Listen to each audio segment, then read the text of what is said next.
So we're going to bow our heads and have a word of prayer, okay? Alright, let us pray. Gracious loving Father, be with us right now as we enter into your word. Give us understanding and help our sincerity to raise as we prepare to face what is coming.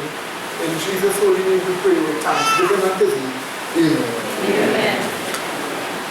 Okay, my dear brethren. First of all, let me just give the brethren here a warning. When we talk to you and tell you that you get your purple leaf, you know, drink your purple leaf drink. We have told you to get silver, nano silver or colloidal silver. Use the colloidal silver. Why we warn you is because deadly diseases going around. Latest information, 300 people dead in Canada from a cold. It is so terrible there, they have to turn people away. They cannot allow visitors. They have no room in emergency rooms. A terrible cold strike people. 300 people died. So we cannot allow this to come down here to us and affect us. So we are asking that you get those things that you need to protect yourself. Though some people have been negligent in taking care of themselves and taking care of their health. And we ask of you to take good care of your health. Get those things.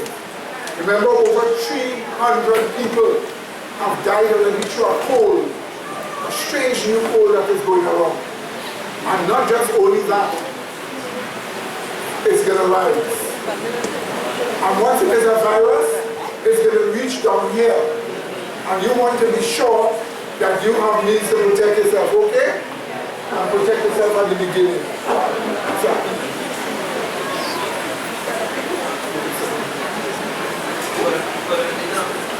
yes. And together with that, you have whereby the carnival season is coming. So you have a lot of these people that are going to be coming down. You're going to be coming down with their cold. Amen. In our country. So that's why you take care of yourself. But apart from that, in the same cold that you're speaking about that is taking control of all the different states in the US right now, the doctors are saying that they don't even have what they have as the flu vaccine right now is a last year flu vaccine that is only being able to help some people just for 10%. Just 10% of the vaccine. So they don't even have for this airborne flu that is going all over the place because it's airborne. And the whole flu vaccine thing is a whole hoax also. That's the thing. Yes. What about persons having an adequate supply of vitamin C? Vitamin C deals with your body, but you need to deal with first contact. You see, I often tell brethren, when you are fighting viruses, you fight them on two levels, your body and first contact. If you allow the thing to reach in your body, and you're already infiltrated, then you have to fight it with the vitamin C. But what about dealing with first contact? Preventing it from coming in. And if it starts to now come to expand, we attack it and kill it. That you wouldn't have to fight it in your body. So two things you need. You need to have things to deal with your body, but you also need what? To deal with it on a what? First contact. That's why you get the silver. Our topic is the networking of sincerity and the taking down of insincerity. This study confronts each and every single individual in a way to judge yourself. So when you hear this study, judge yourself. Because the aim of this study is to show us what is sincerity and how you can build sincerity in your existence while you take down any remnants of insincerity that may come before your mind. And listen to my words very carefully. Listen very carefully to these words. Let us start with a few scriptures that speak about sincerity without saying the word sincerity. based upon what it is. We look at Matthew chapter 16, verse 24 and 25, first of all. Matthew chapter 16, 24 and 25.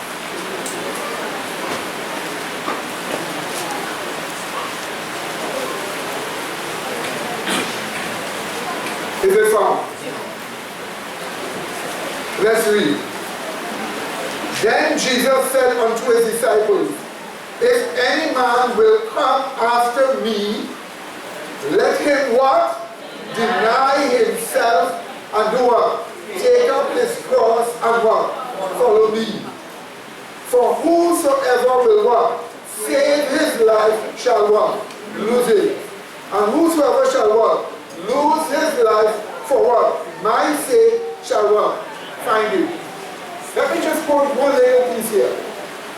Do you think an insincere person will be willing to lose their life for Christ's sake? No. An insincere person will not be willing to lose his life for Christ's sake. Therefore, the scripture is really telling us that you need to be what? Sincere. Christ is saying it is only when you have real sincerity then you are his disciple. So this is the reason why this scripture here clearly tells us if you want to come after Christ, you have to deny what? Yourself. You have to deny self to follow him. You can't deny self, and as you deny self, you are insincere. For you to deny self for Christ's sake, you need to be what? Sincere. And that's why these scriptures tell us these things. Are you listening to me?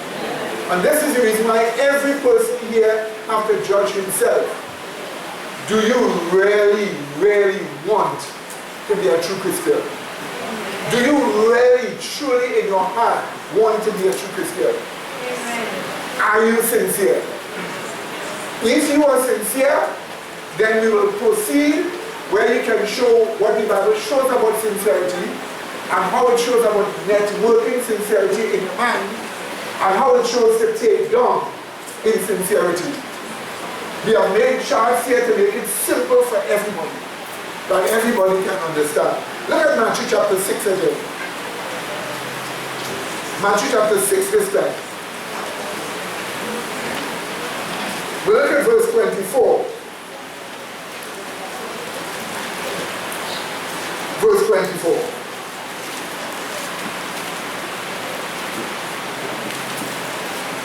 This is from. It says, no man can serve what? Two masters. For either he will what? Hate the one and what? Love the other. Or else he will hold to the one and what? Despise the other. You cannot serve what? God and mammon. Is not that speaking about sincerity? Yes. Only when you are sincere, you're truly serving God. And if you are insincere, while you claim to be serving God, you're serving something that belongs to man.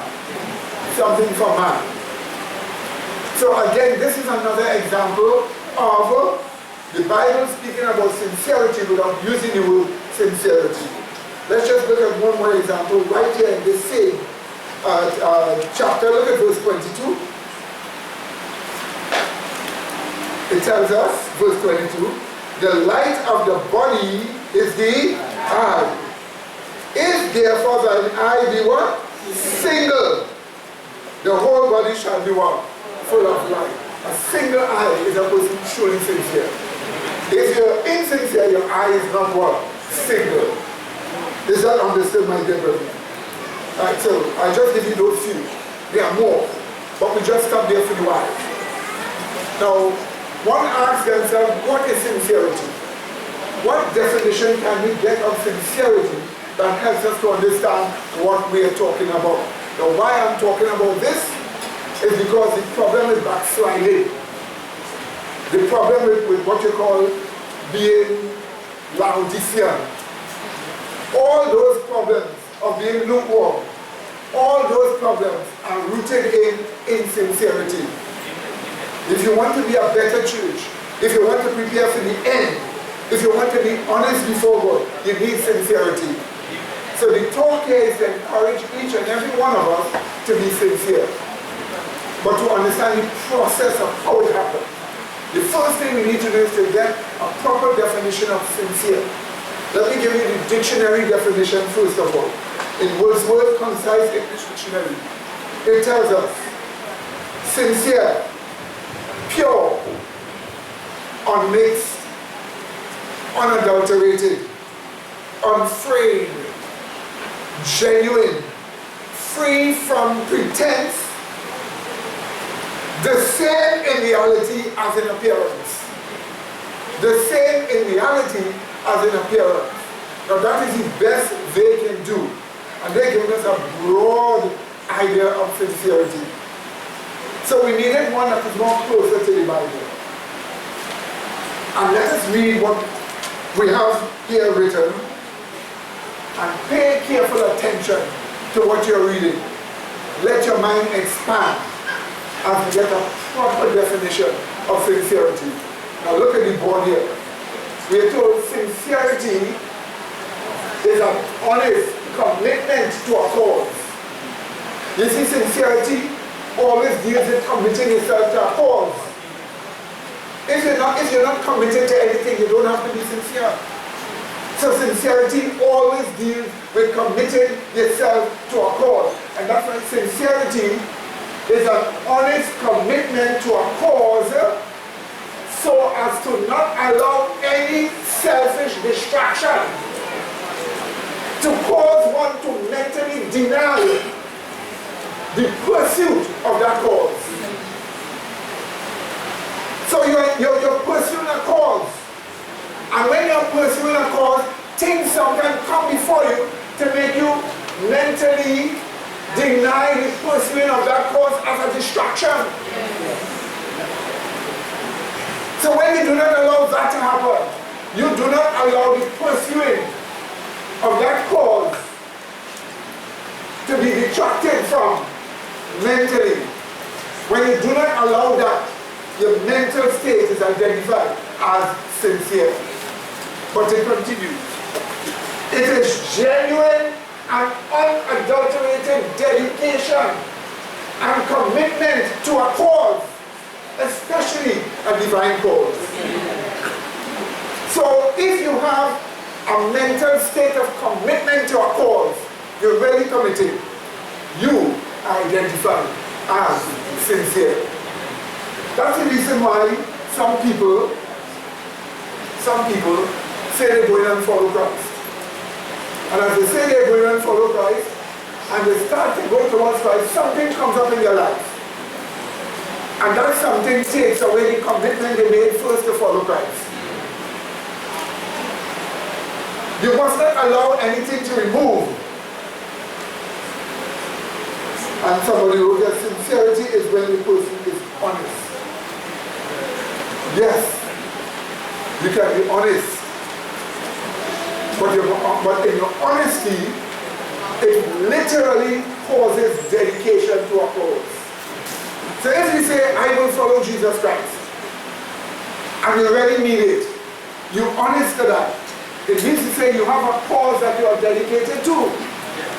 And when you're dedicated to that cause, you're committed to it.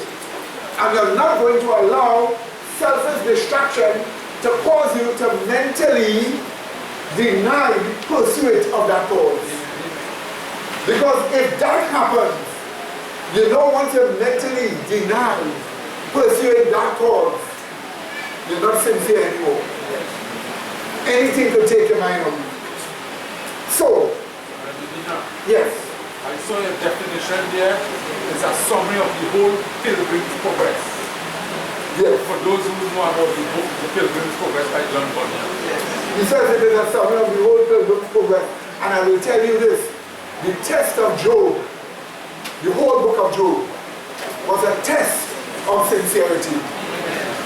And the test of Job had all the zones that insincerity could rise up in, which we will look at in a short while. So pay careful attention. This is something, sometimes I do not like to go and give these kind of studies because some people when they see, they hear, they make up their mind they don't want to be sincere. They needed to stay and get enough faith because it is evidence that makes it become more committed. So that is the reason why sometimes I hold back. But as the year begins, and we have a whole new baptismal class, 55 people gave their names so far to get baptized. At least you need to ask yourself, are you sincere in your commitment? And this is the reason why we are talking about this. Let's look at the next shot.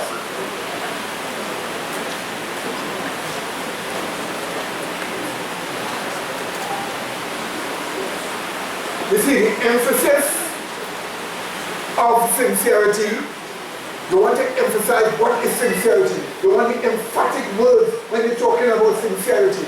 You want to know what is emphatic. When you say sincere, what are the emphatic words? The emphasis of sincerity is the real commitment, dedication, and devotion, unmixed with any dilution or distraction. Unmixed with any dilution or distraction. So sincerity is true-hearted what? Commitment what? Dedication what? Devotion to a cause. And it is unmixed with any dilution or distraction. In other words, anytime a person is sincere, your commitment must be true-hearted. You decide you're going to follow Christ, you need to be true-hearted. Can children, little children, be truly sincere? Yes, they can be. And this is the reason why you need to pay attention, especially you adults. You need to pay attention. And those of you little children who always say, I will. When the person said he would go into the field, and then he turned back, what did the Bible tell us? That person was insincere. Because you see, they were not committed. So from the moment you ask yourself, do I have sincerity? You're asking yourself, are you committed to the cause of God? And not allowing dilution to that commitment, dilution to that dedication, dilution to that devotion, or any distraction that will move you from it. Examine your own mind and see what distraction or dilution stops your commitment or waters down your dedication and your devotion. Whatever it is encouraging you to be insincere. And that is the reason why you need to have true sincerity, which is true-hearted commitment, dedication, and devotion. Those who stay long in a religion, or those who stay long in the truth, and those who have some form of commitment and dedication and what? Devotion to the cause of that religion. And since it is God we are serving, it is to the cause of God. Is that understood, my dear brethren? So when you ask yourself, why have I lasted so long in this faith? It means to say your sincerity was tested and you had a battle with insincerity. But the battle with insincerity touches various realms. Now, there are different types of one sincerity. Listen to me carefully. There are different types of one sincerity. It is one sincerity, but it is different in certain ways. You want to look at this. This is very important for you as you are growing Christian. This is important for you when you're being tested. When your sincerity is being tested, you must understand that there are various partitions of one sincerity. Various partitions of one sincerity. If you observe, you have foundational sincerity. Now, foundational sincerity is when you originally committed yourself to God. Since you committed yourself to God, that was sincerity, you were sincere. It is your original word, commitment to God. That is your foundational sincerity. It is that the devil attacks to make you go against your conscience original decision? Are you listening to me? To make you go against your conscious original decision, which we will look at in a while. So you do have various partitions of one sincerity. And that one sincerity here, we call it foundational sincerity when it is your original what? Commitment to God. Then you have punctuated sincerity. That is sincerity that exists in some facets of a person's world. For example, some people, when it comes to taking your Bible and studying, they will do it. Some people, when it comes to spending money for God, they hold back.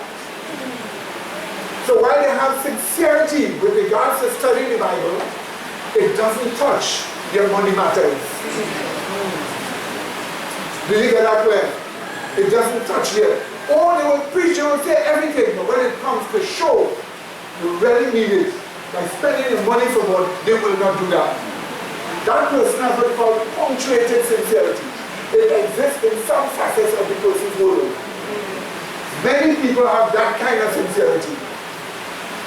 And then you have pervasive sincerity, which exists in all facets of the person's world. Anything you tell them, you're willing to deny all for Christ. Anything you tell them, they're willing to do it. Our work is to strengthen the original commitment to God, foundational sincerity, and let it spread in all facets of our existence until it becomes what? Pervasive. So that you will have what? Pervasive what? Sincerity. That's what's going on with you who are already a Christian and who are facing tests. Your foundational sincerity is being encouraged to stretch out and touch what? Everything in existence. So foundational sincerity is the original sincerity the person had when he decided to serve God. It is his original commitment, and it was indeed genuine, he really meant it. He was true-hearted, and they did it without reservation. Sometimes they recognize they might lose their job, lose some monetary gain, and they decide to forget that I serve God. Sometimes they're in a relationship with somebody and they recognize if you follow Christ, the relationship will match up. They say, nevertheless, I'm still going and follow. That was the original commitment to God, or foundational sincerity. Then you have punctuated sincerity.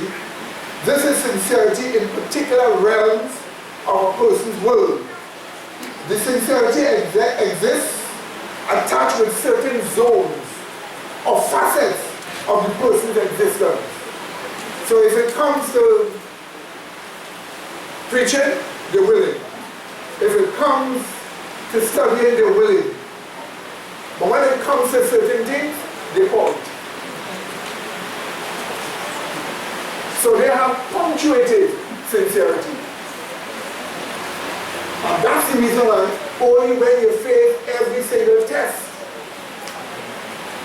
and in every test you commit yourself, constantly recommitting yourself, true-heartedly, then you will have basic what? Sincerity. Is that understood? Yes, ma'am. In certain facets, and at that time they lose the conversion. Brother asked if at times when they do not have sincerity in those areas, if they lose their conversion. You cannot say the person lose their conversion yet, I'll tell you why. Because these things come up to you as a test. And if you can't bear the test, God will remove it and give you another thing. That's the reason why the person turn away from the God and go one time out into the world. Because the mind always goes back to the what? Original commitment to God. Okay? Yes. So, Brother Medina, answer to the question. Yes. Is it similar to that of like your good traits development? When you're in Christ, but you're still developing certain areas of your good traits, but that doesn't mean to say you're not committed. Beautiful. Right. Beautiful. Now, I'm not dealing with that theological aspect of it anyhow. Because I'm coming to know. Because I know we can discuss many of those things. But we want to stick with sincerity itself. And after we stick with that, you will see all of those things answered itself. Yes, brother. The stony ground areas, right? Are they the ones that have punctuated sincerity? He asked if the stony ground areas have punctuated sincerity. The stony ground areas have an original sincerity, but it is not what we call educated enough in the truth. So that's the reason why they quickly spring up and preach. But when testing comes, they begin to lose the original commitment, and the plan dies out on the rock. Alright? Okay, beautiful. So now, next chapter.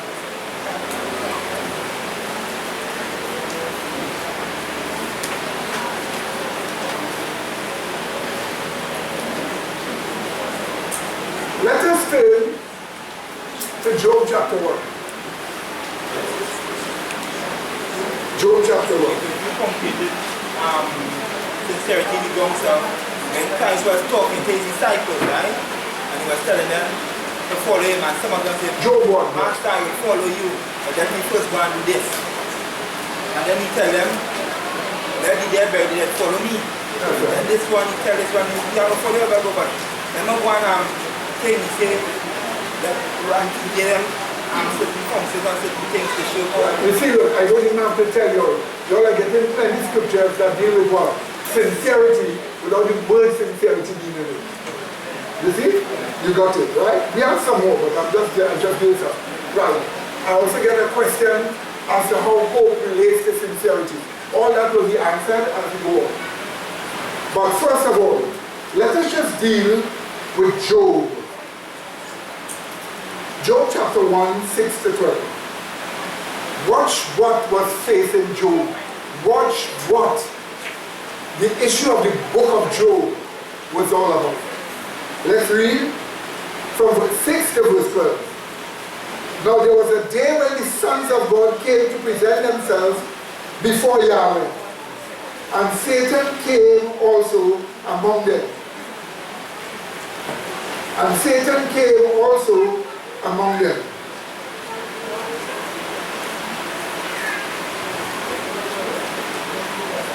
I'll answer this question, somebody asked in the short one. It goes on. And Yahweh said unto Satan, Whence comest thou? Then Satan answered Yahweh and said, From going to and fro in the earth, and from walking up and down in it. Now that simply means he was saying he's ruler of the earth. He goes anywhere he wants, he does what he wants, nobody can stop him. Everybody believes in him. Everybody follow him. So here's what God answered him. And Yahweh said unto Satan, Hast thou considered my servant? You didn't get that phrase. The fact that God called him what? Here, my what? Servant. It means he was dedicated to God. Is that understood? My servant Job. Did you see that? Did you see that? It goes on. There is none like him in the earth, a perfect and an upright man, one that feareth God and escheweth or turn away from evil. So we are told he always turn away from evil. He always have reverence and respect for God. That's the kind of person he is. Then what did Satan say? Then Satan answered Yahweh and said, Doth Job fear God for naught? Hast thou not made a hedge about him, and about his house, and about all that he hath on every side? Thou hast blessed the works of his hands, and his substance is increased in the land. But put forth thine hand now, and touch all that he hath, and he will curse thee to thy face. And Yahweh said unto Satan, Behold, all that he hath is in thy power, only upon himself put not forth thine hand.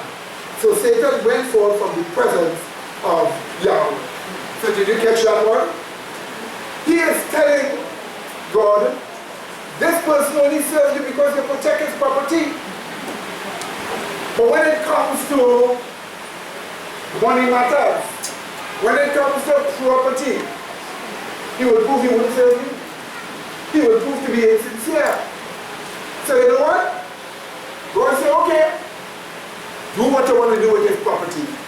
And see if he will go against his original commitment to serve me. You and I know what was the story. But let's just not go there yet. Let's look at chapter 2. Verse 2 to verse 7.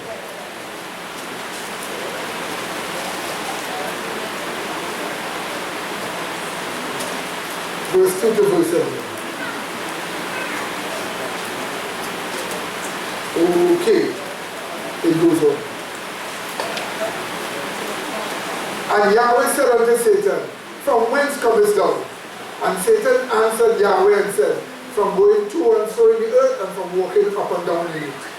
And Yahweh said unto Satan, hast thou considered my servant Job, that there is none like him in the earth, a perfect and an upright man, one that feareth God and escheweth evil? And still he holdeth fast his what? Integrity. He holdeth fast his what? Integrity. Could you put a different word for integrity? Sincerity. You got it. Now, you know, some people say, this is fiction. Look, Yahweh is saying his exact words. But you see, when he talked to the devil, he didn't have to change his words to convince the devil. So he spoke to him exactly as he spoke to him before. Sorry? The street. Let's look at it again.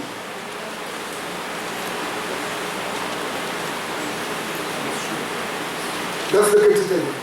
And Yahweh said unto Satan, hast thou considered my servant Job, that there is none like him in the earth, a perfect and an upright man, one that feareth God and escheweth evil, and still he holdeth fast his integrity, although thou movest me against him to destroy him without cause. Did you see it? You see it here, right? So another word for what? For integrity would be what? That's right. He was sincere. He pulled his original commitment. Even though all those things were taken from him. Verse 4. Satan answered Yahweh and said, skin for skin, yea, all that a man hath he will give for his life. But put forth thine hand now, and touch his bone and his flesh, and he will curse thee to thy face. And Yahweh said unto Satan, behold, he is in thine hand, but save his life. And then let's read verse 7. So went forth Satan from the presence of Yahweh, and smote Job with sore boils from the sole of his foot even to his crown. Stop right here. What we are seeing here is that Job had to face zones of insincerity, and let me explain what are those zones of insincerity. Zones of insincerity are not zones where insincerity resides in you. That's not the case. So let nobody think zones of insincerity reside in the person. They do not.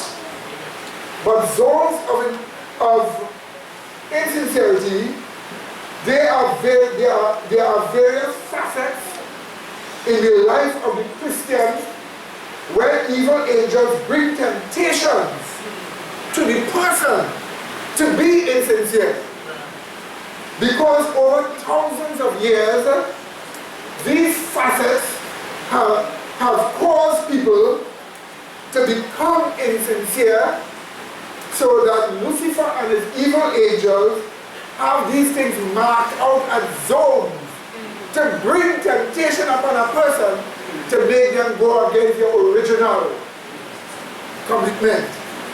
In other words, they have learned by experience in tempting man over the years If you tempt him in certain areas, he's most likely to be insincere.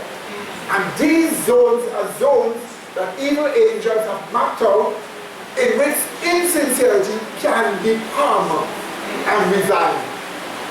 It doesn't say it is there. Listen to me. Here are zones of insincerity. Watch.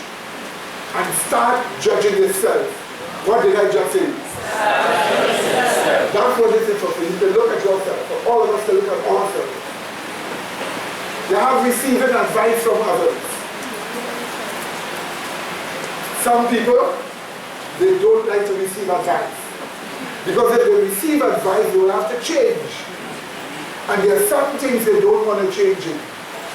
So they accept Christ, they have their original fundamental sincerity. Then as they go on, they begin to see certain things they have to give up. They hold it there. They don't want to think, they don't want to go forward. So when you see, you probably talk to them and tell them about it. As they hear about it, guess what? They begin to back back. They give excuses. Various excuses. The excuses can come in many different ways. They just do not want to receive advice from others. Sometimes they will say, well, this person gave me another advice. Sometimes that person may say, well, just go and seek God for yourself. It's not that they wasn't seeking God for yourself all the time, you know. They use that as a means that is sensible to tell you, don't accept this advice. Or some say, I will think about it. And they put this thought later on because they don't want to address it. Some may even say, you don't have to ask people for advice in everything. As if you really have to advise in everything, which you really do. Because by saying that, the point is, it is one situation you're dealing with, and that one thing is not everything. So they usually want everything, which it seems to be true, you don't need to ask for everything, and use it, applying it to one thing. Those are words of insincerity. That's when insincerity comes up. And it comes up when it comes to advice from others.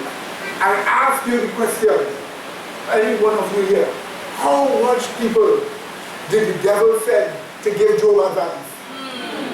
4. He had to take advice from those 4 people. He had to reject some with humility and accept some with humility. His test was as to whether insincerity will come up when it comes to advice from others. Did he pass that? Yes, he did. Next one. Conjugal relationships plus sex. Let's go. On the point you just made there, right? With respect to Job, many of the people that Job encountered gave him bad advice. But here, you see the Apostle Paul sort of addresses that in 2 Corinthians chapter 2, verse 17. And this is what he says about the many people, like many people, Satan sent to give him advice, right? And hear what Paul says. He says, for we are not as many which corrupt the word of God, but as of sincerity, but as of God, in the sight of God, we speak being in Christ. Amen. So this is a strong collaboration of what we just said. Amen, amen. Wonderful. Wonderful. Exactly true. So when it comes to conjugal relations or sex, many times a person accepts Christ. And when they accept Christ, tests come to them to have a partner, somebody who is a Christian. But as that test comes, many people fail in that area. They turn away from Christ for a man or a woman. And that is why I usually tell people, if you turn away from Christ for a man or a woman, you end up not having a man and not having Christ. Because remember, the devil only bring that person to turn you away, not to give you happiness. He's not going to give anybody into your hands for you to be happy forevermore. But just to destroy you. So you end up losing the person, and you end up losing who? Christ himself. Remember this is a fact. When it comes to sexual intercourse, the passion of the sex has a tendency of influencing a person's mind so much that for that passion, they will deny their original commitment. Or sometimes not deny the original commitment, but just lay it aside for a while. That's how people operate. Just for that passion. With Job, he had to face conjugal war, relations, because he would lose his whole family, and his wife would tell him what? Curse God and die. So he faced that also. Is that understood, my dear brethren? Monetary matters. Some people, they will do everything, they will preach everything, but they're afraid to give God an honest tithe and offering.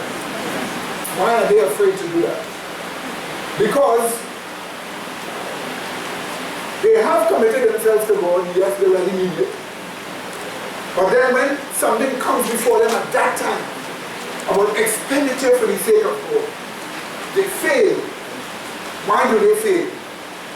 Because what happens there is that as they have to spend money, they're losing something.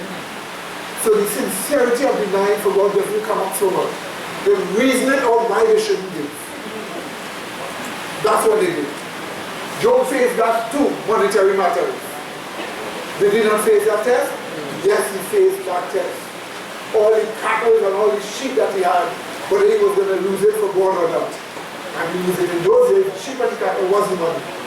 Yes. But you know, why use the phrase such a soft term as somebody will be afraid when coming to time of money? Why not as somebody could have it as an idol value and just don't want to do it?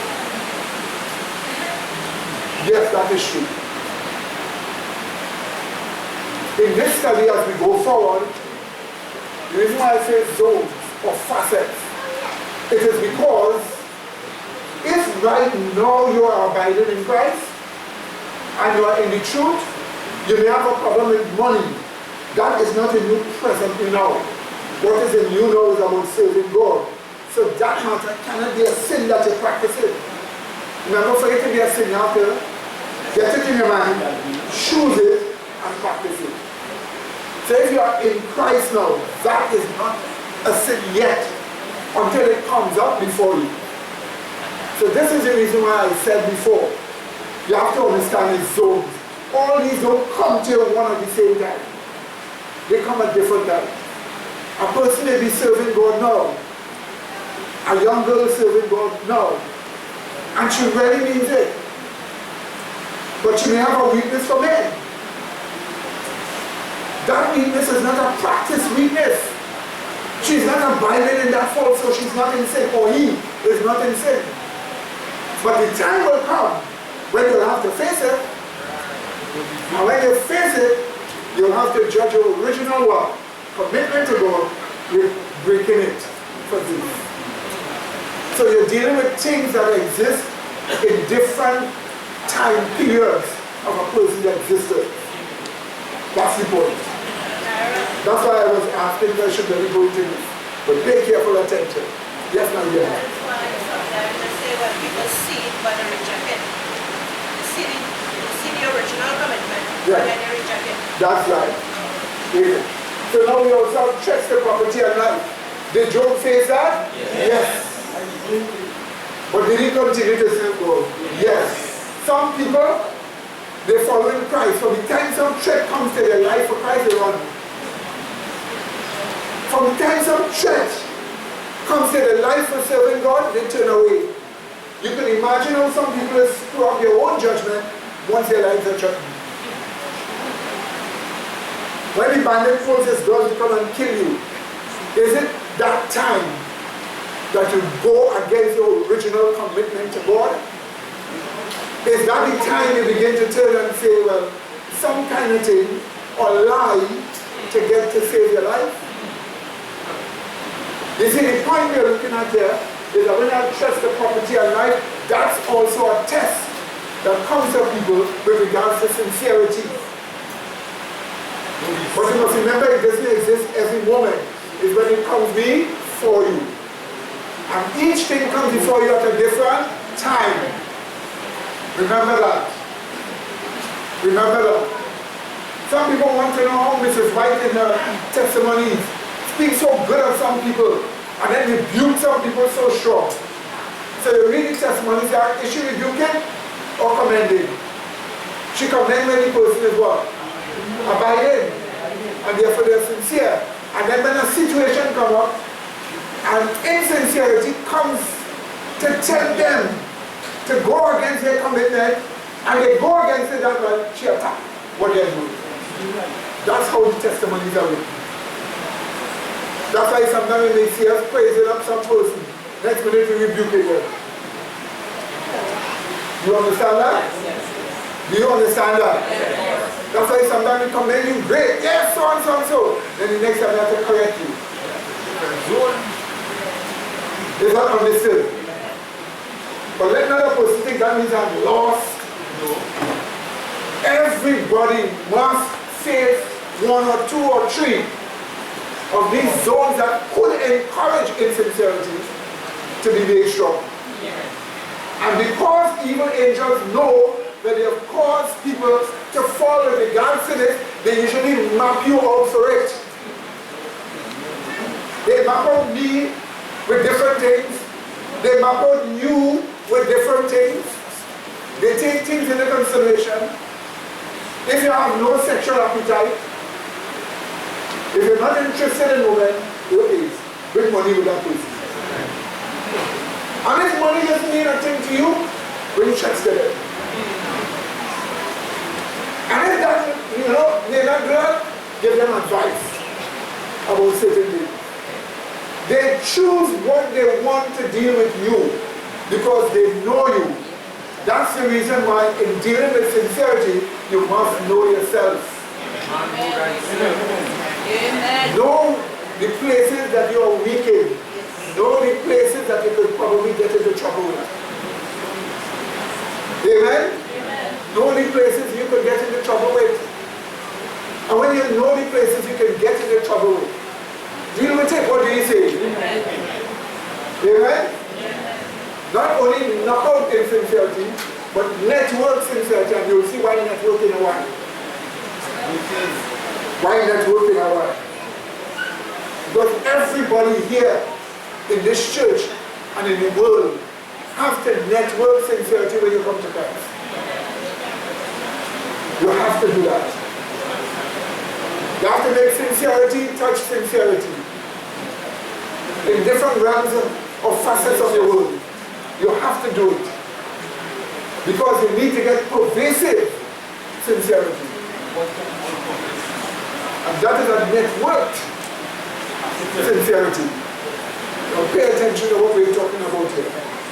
I almost feel like I've been saying this thing too quickly. Does keeping your purpose in mind at one time has a great connection to pervasive sincerity? Keeping your purpose in mind at all times, you must remember you deal with commitment to a cause, commitment to a purpose. Reveal truth always, re-evaluate and re-convince you about your purpose. That is why the Bible says the just shall live by faith. That is a phrase of sincerity. That is a phrase of networking sincerity. Working on your salvation. Yeah, true. Yeah. A man in the traffic, I had to stop because of the traffic in front of me at the intersection. Yeah. And this man drive up next to me and threatened us. Literally threatened us. Don't come out of this car. What can I listen? And me and I was shocked because we didn't do anything wrong. We stopped at the intersection. But the man, when he threatened me, I got red angry. I mean, I said, listen, not. But I was angry from the intersection all the way to work. And in my mind, I was getting real evil for coming at me, say, no, that will be sin. That is sin. And it took me a long while to come to a calm state. But what brought me to a calm state is I'm pressured by God upon my mind that that was to make you commit sin. That was a man being used by Satan to give up your purpose. And as that original commitment. Right. So that was a soil charge just now. As that came to my mind, the anger just disappeared. And I was at peace. So insincerity, the temptation is to bring insincerity there. Right, very good, very good. Very good. But insincerity is not something that you have in your mind. That's the point, you see. We are coming to define insincerity in a short while. Because insincerity is commitment to a cause. Honest commitment, genuine commitment. Then insincerity will be the opposite. So that is the reason why insincerity is meant to replace sincerity. But we're coming to that. I almost feel that I should not have been talking about this morning. But you give me the encouragement. You pay attention. Because we're talking about threats to property and life, okay? Alright, okay? You also have diet and appetite. Some people, they will serve God, yeah. But when it comes to certain food, they push up aside. Because appetite, diet and appetite interfere with the person's commitment to God. There's some people say, I could never be a vegan. I love my meat. Even though meat is really not good for your body, it's not good. It destroys your life, puts all kind of marks on your skin, inhibits your mental thinking, and causes a lot of diseases in your colon, which afterwards we have to flush out and deal with and so on. And all you're really doing is not even the meat you're eating there to make it palatable, is the seasons with it. But if you take it by yourself, you'll vomit. You know? But some people, not them. So, their sincerity doesn't go further than diet. That's why sometimes dietary issues come up. We also have pleasure-seeking enterprises. Some people like to go online with some people. They go out and line with some people at pleasure-seeking enterprise. They like to go to some places they're not supposed to go. And they can't tell them anything. Because when it comes to serving God, they remember how sometimes the people could cause them to turn away. But no, they so like the line that what do? They put the dedication to God aside and go to the line. That's what some people do. Zones of insincerity are pleasure-seeking enterprises that some people enter into. You have to think about that one too. And then you have changing doctrinal issues. Tell a Muslim, God is one. He will say, yes, yes, yes. And I will show everybody that. Tell him that one God is in the Father, Son, and Holy Spirit. He'll say blasphemy. So in other words, sometimes people lose their sincerity when it comes to changing doctrinal issues. We had a situation right here in front of us in this church recently. After being sincere with the original commitment, could you think a person here for years could leave here and not come back again over doctrine when everything they learned was from here? That could show you how changing doctrinal issues could be a zone of insincerity if you allow evil angels to make that happen to you. Is that understood, my dear brethren? Is that understood? My dear sister, next shot. I want to ask a question, right? Because you say the first commitment to God, right? So you're talking about somebody who already converted, right? Yes. But when they're going outside and they're speaking to people about the church, most times when we're speaking to people, we wouldn't touch zones of insincerity. We were speaking our way to show them doctrinal truths, right? And there are times that the person will bring up zones of insincerity in themselves and they will resist the truth. So I am saying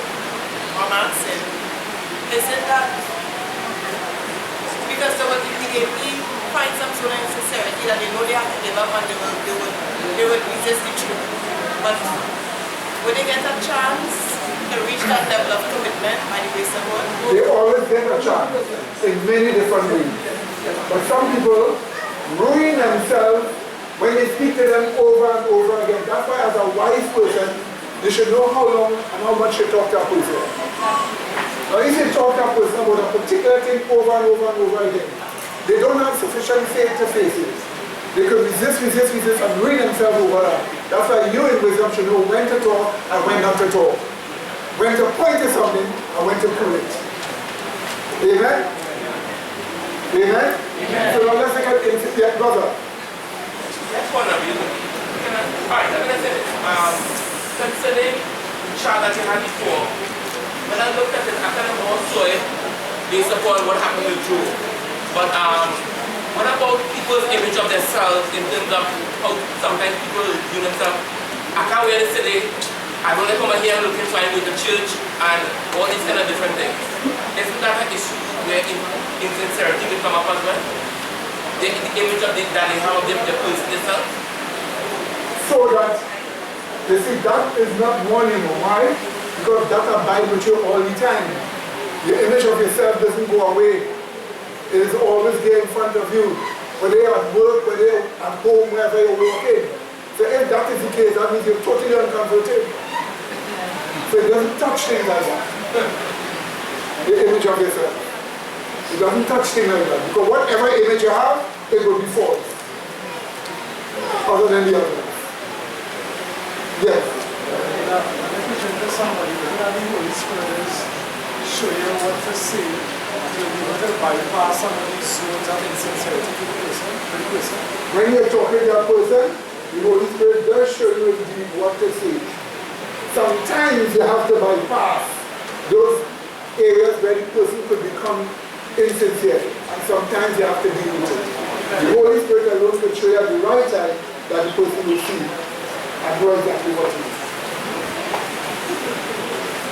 Think. Right? Think. That's the reason why you have to be careful. A careful, wise speaker could win many people to Christ. Because it wouldn't make a person bring a crisis upon themselves which you are not able to handle yet. Amen? So you have to be very, very cautious and a very wise speaker. Very, very wise.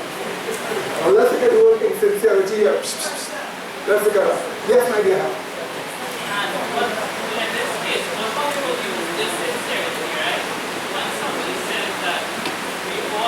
All man is sinners, all is sinners, and sometimes it is sin and we just know it.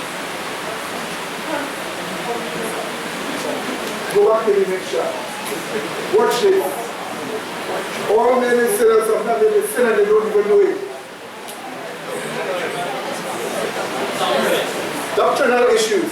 They say that because they don't want to give up wrong. That kind of insincerity, since it deals with giving up sin itself and becoming a follower of Christ, is not this kind, but it is the kind that keeps a person in the world.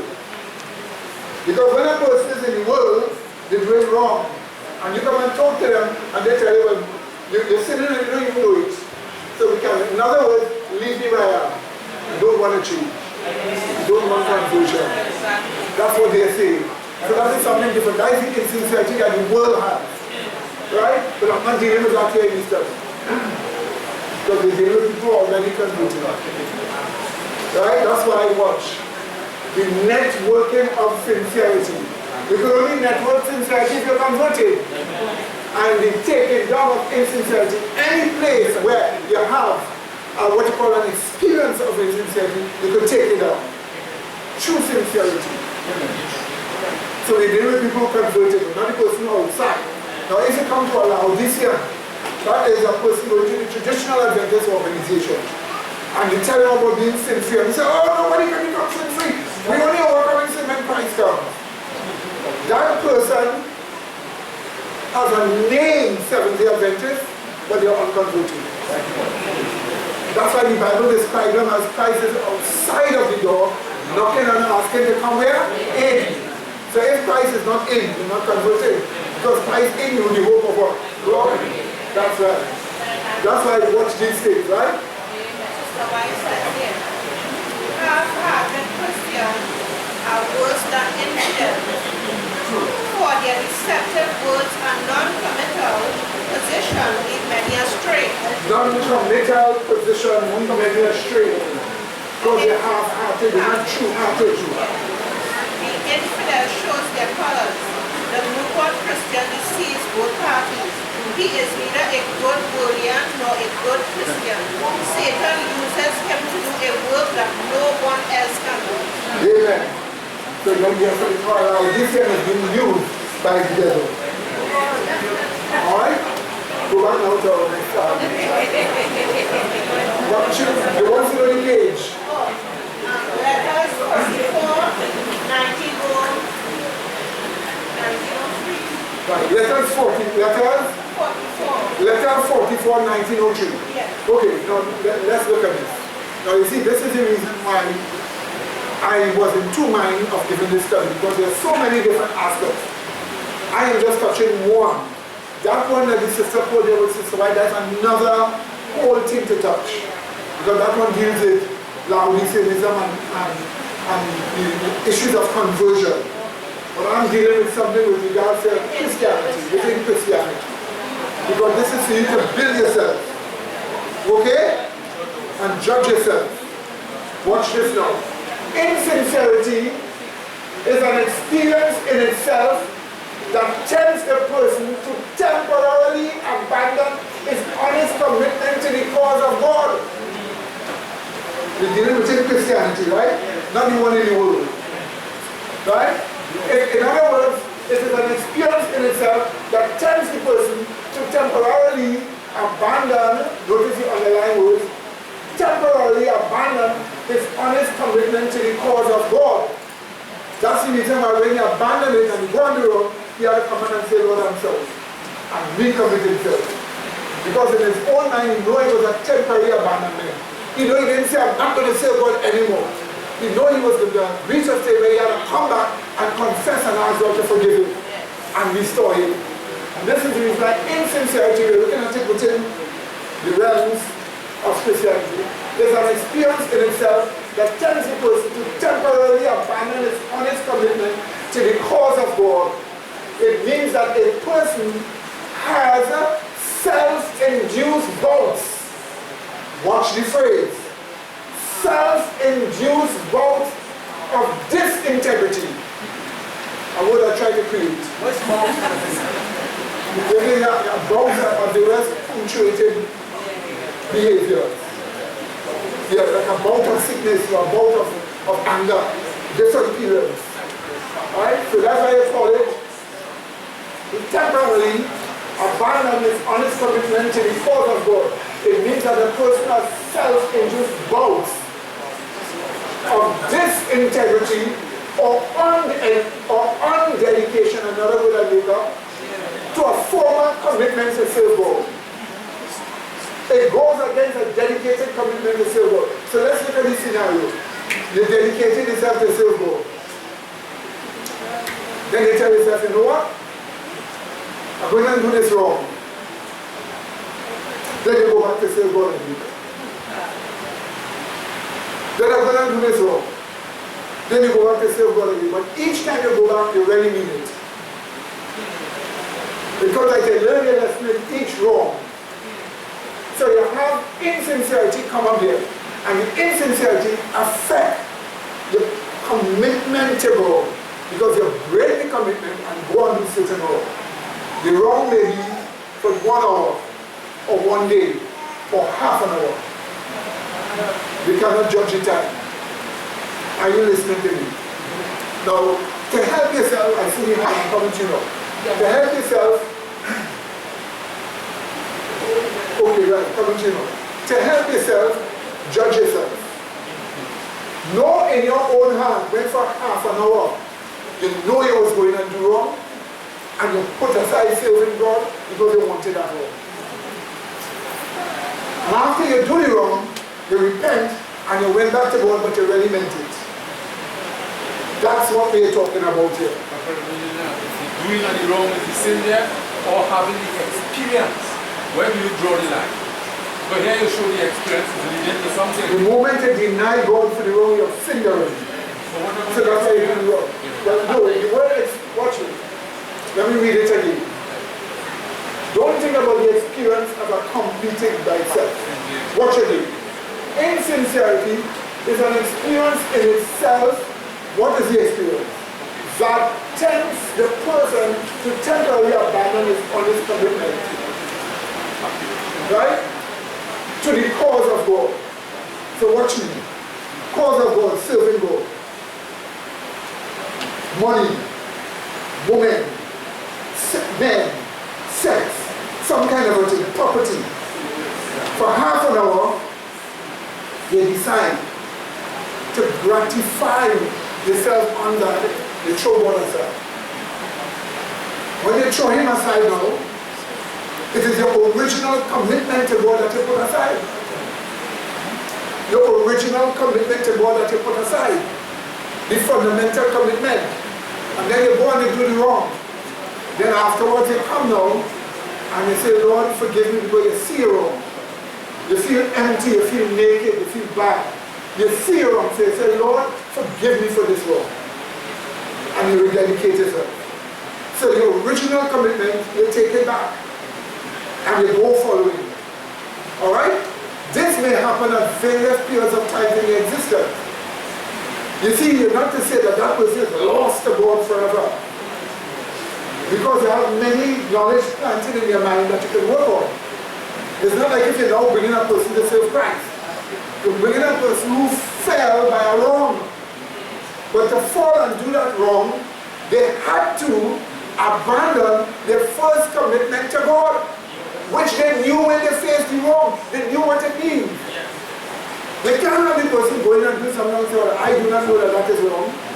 They know it's wrong. That's right. So what we are dealing with here now is the bout of insincerity. It is self-induced bouts. Why do we say self-induced here? Because remember, all evil angels could do is to tempt you and say, this is nice. So it influences you to accept that. And when you accept that, you create the experience in yourself. So it becomes about. But that time you sin already. And while you're doing that, you deny your original commitment to God. You see? I'm coming on, hold on. I have some hand and then I'm coming to you. Let me just finish up. So, right? You see, so what it is? Self-induced bouts of disintegrity or undedication to a former commitment to serve God. You know you were committed to serve God. What do you do now? It is former to you. Because right now at this point in time, probably I should draw a timeline. Timelines help people understand the work. This is a timeline. Okay? This is 7 a.m. This is 9 a.m. This is 1 p.m. And this is 5 p.m.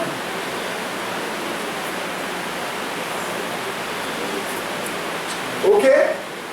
What we are talking about takes place within a span of time. Between 7 a.m. to 9 a.m., the person is sincere. They are sincere.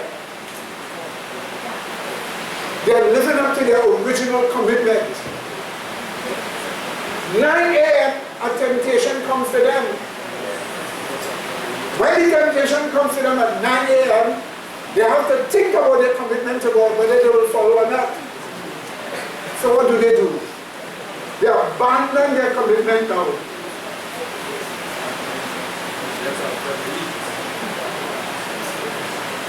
Did you see that? That by 1 p.m. they begin to think about what they did. They see it wrong.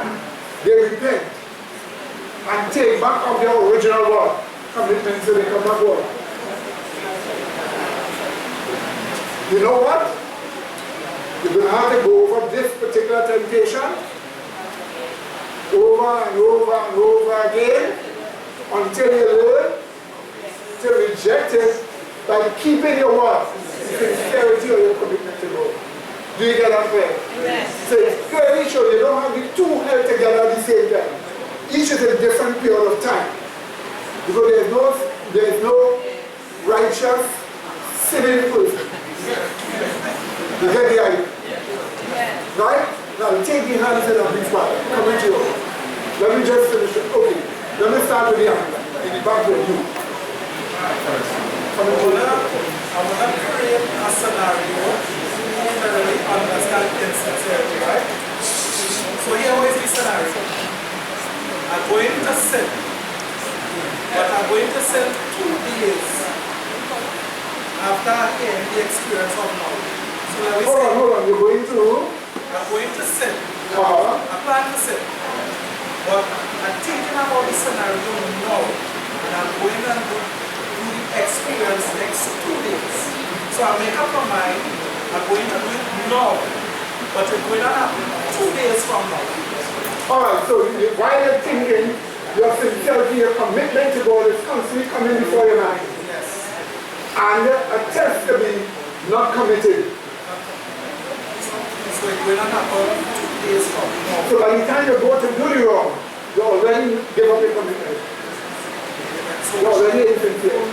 So which means, while now in my experience, I'm thinking about what I'm going to do to be wrong, I make up my mind I'm going to do it. So by now and 2 days, by that 2 days going to take place, I'm insincere all that time. That's right, because you go against the commitment in your mind. So you're insincere and you're sin. And then you won't do the wrong. Okay? Alright? Second one, how was yours? Yeah, yes, all of us. He said yes. Alright, okay. Brother, you have your hand and then sister, right? Yeah, brother, at the end of the day, really, that's how the person really, that's how the person really trained their mind in the past, right? How the person trained their mind in the past. I think you should listen to what Isaiah said, but Isaiah stand up and say,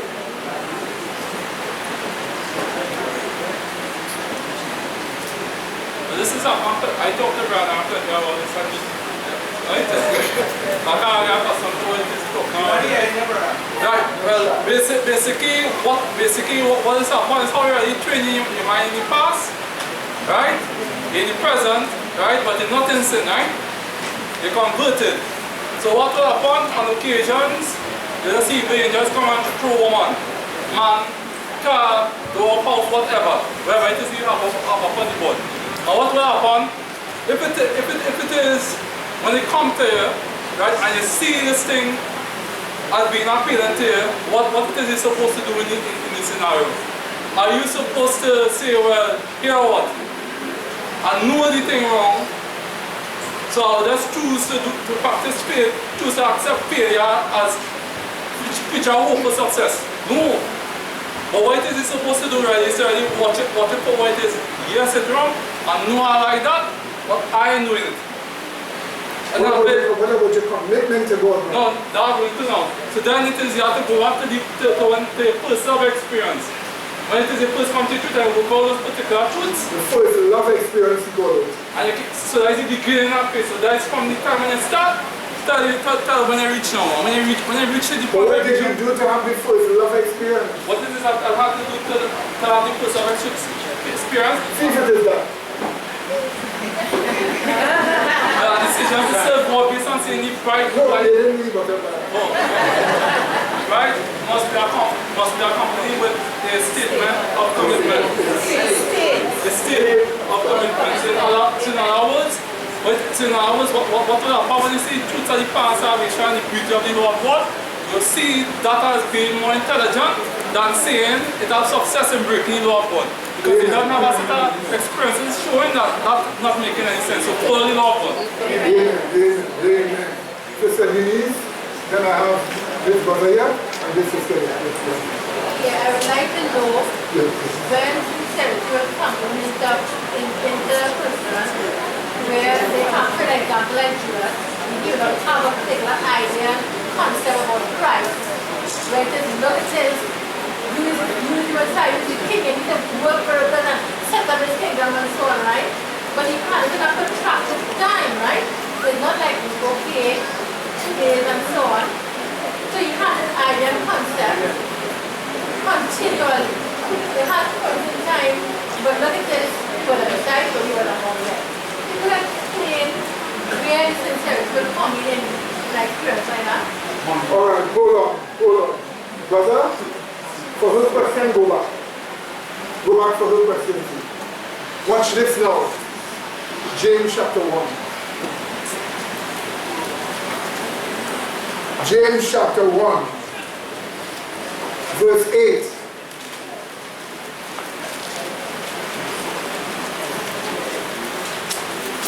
Verse 8.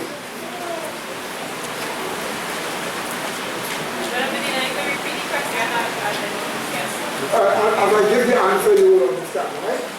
And I won't be able to say it exactly as you said. But watch this statement here. What does it tell us here? Verse 8. A what? Double-minded man is what? Right, double-minded. Don't be double-minded man. This scripture views this same scenario here, watch me, as a whole thing. Watch.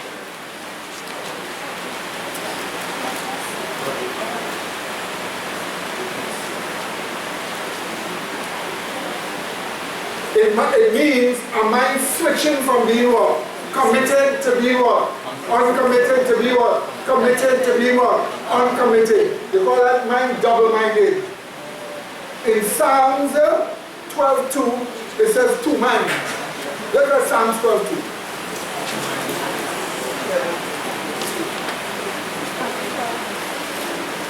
Psalms 12:2. Double mind or double heart. 12:2. They speak everyone vanity with his neighbor, with flattering lips, and with a double heart do they what? Speak. So you can imagine this. Whenever you're practicing, in this case here, the person is flattering you. They know that they're not speaking the truth. So they're flattering you.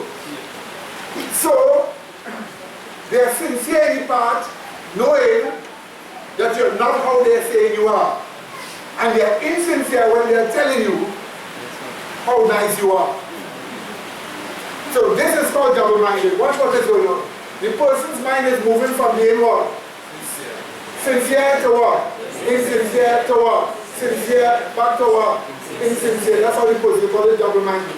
In other words, anybody who has commitment to God, sincerity, face a temptation, give up the commitment to God, insincerity, recognize the wrong, go back to God, sincerity, and follow God, then face the temptation again, give up their sincerity.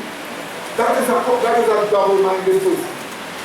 That person is called unstable in all their ways because it is going to touch everything in their life. So what you're asking is a situation where the insincerity doesn't exist in the person at the same time of the sincerity.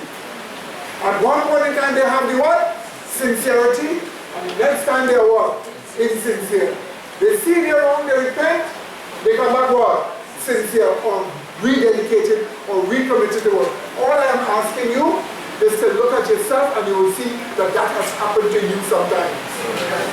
Because sometimes you know you're dedicated to God. Then a wrong comes, you do the wrong. You know it was wrong. So what did you do? You threw aside the dedication. In other words, you didn't want to be a Christian at that moment. Throw aside the dedication. That is insincerity. And you do the wrong. After a while, you begin to feel guilty or know you did something wrong. You repent, accept the truth of Christ again, wow, what have that again? They come back sincere. And that happens. But if it happens too much in your life, you become double-minded. So the phrase double-minded means a person often falling into what? Insincerity from what? Sincerity. And they have to have one mind. Or as Christ would say, I single for his glory. Is that understood, my dear brother?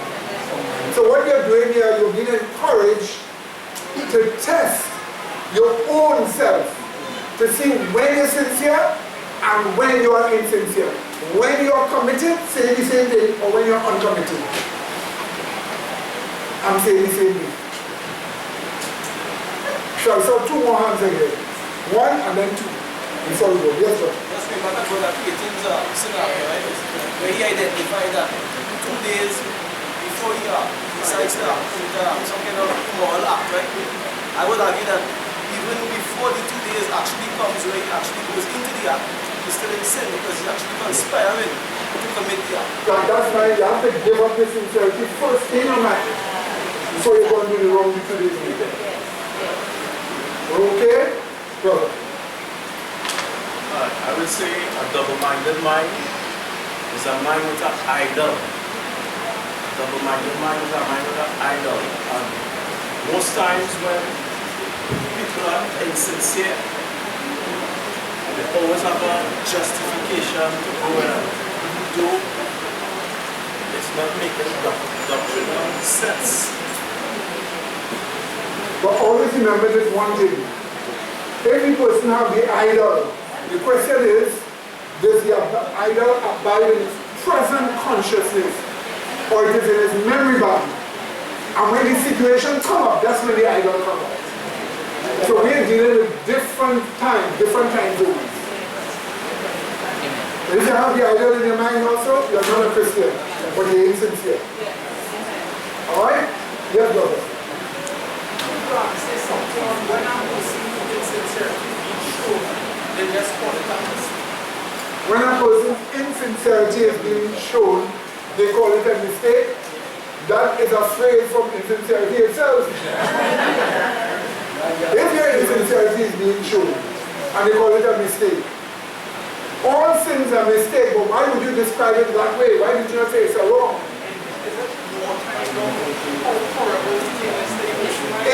But the insincerity of watering down the gravity of the faith.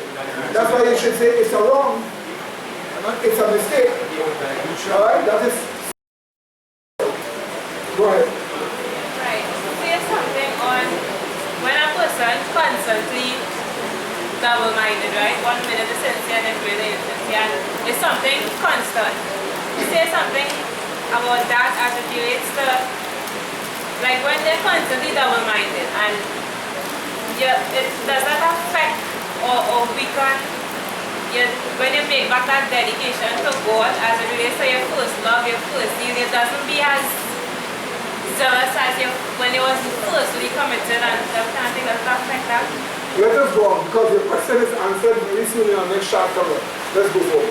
In our next shot cover. That is where I'm trying to get to, right? Okay. Now quickly, my dear brother. All decisions, right, to serve God, they decide to serve God, must be accompanied with a state of commitment. So once you decide to serve God, aren't you not committing yourself to Him? So your decision to serve God must be what? Accompanied with a what? A state of commitment. It must be so. Or else you didn't decide to serve God. Is that understood, my dear brother? Okay, next chart. Watch this. Watch this now. Pay attention. What we are looking at here, in this chart here, sincerity. Watch this now. What we are looking at here now, watch me. Sincerity itself. Sincerity itself can be regionalized to various spiritual commitments. Sincerity can be regionalized to various spiritual commitments within the commitment to follow God. So you decide to follow God, that's your commitment. You could also have various commitments to follow God within your commitment to follow God. Watch me now, watch. You're committed to God. Somebody comes to tempt you to do something wrong, and you know that is a weak point. What do? You make sure you become sincere with regards to that point. Make sure you get all the faith to deal with that point. That you will become sincere with that point. That it wouldn't overthrow your original commitment to serve God. So in other words, here is what you're doing in helping yourself. You have sincerity can be regionalized to various spiritual commitments within the commitment to serve God. That's what you call punctuated sincerity. This is why one needs to accompany sincerity with all piecemeal commitments within the pursuit of Christianity. And this is what you call the networking of sincerity in your life. Okay, your commitment to serve God, that is your what? Fundamental sincerity. The first one you have. You accepted God, and by that you decided to serve Him, so you committed yourself. So that commitment you call it what? Fundamental sincerity. But then you come and face various faults come before you. Faults in regards to money, faults in regards to relationship. And as each come up before your consciousness at various times, you make sure you commit yourself to God over again when you're dealing with those things. You call it piecemeal commitment. So as the money comes up, what do? You get the faith of Jesus Christ or the revealed truth to deal with that particular problem. So you build your sincerity with regards to that particular problem. Is that understood? Which will strengthen your what? Original commitment to serve God. So various piecemeal commitments is always accompanied by what? Sincerity. So every time you recommit yourself to God based on a particular problem, you're sincere there. And that sincere there strengthens your original sincerity to serve God. It is all based upon the things you are facing. So let's say to you, now you know yourself there, that's what I'm trying to tell you, judge yourself. You know you have a particular problem. The problem comes to you. The aim of that problem that the evil angels bring to you is to destroy your original commitment. But what do? You already commit yourself to serve God. You know you're weak in this area, so what do? You build your sincerity in this area. A piecemeal sincerity. You build it. And once you build your sincerity in this area, you strengthen your original sincerity to serve God. So that's what you call networking the sincerity. So in other words, your original sincerity to serve God is there. When the devil comes at that, not only your original sincerity to serve God, or commitment is there, but you remember, you commit yourself to God against that wrong over and over. So you're networking your sincerity, and that is strengthening yourself. As I said, the other thing about yourself, I wonder if I went too quick with this study. Watch me on.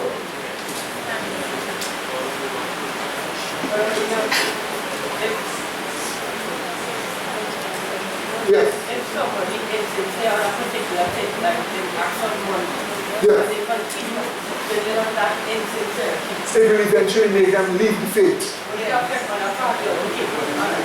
That's right. Watch me now. Watch me now. Yes. When you finish, right? When you finish, yes, the statement that you made, you can read it over from the page. But when Pastor what leads to, and then hear something. I said sincerity can be regionalized to various spiritual commitments within the commitment to follow God. So you commit yourself to follow God. And as you're committed to follow God here, you find that something comes to take away the commitment. But you know you have a weakness in that thing. So you build your sincerity with regards to that thing. In other words, you recommit yourself to God over and over with regards to that thing. And that strengthens your former sincerity to or former commitment to God. That's what you call networking. That's what you call networking of sincerity. Okay? Now watch this. All this decision to serve God ties into your motives. Next chart.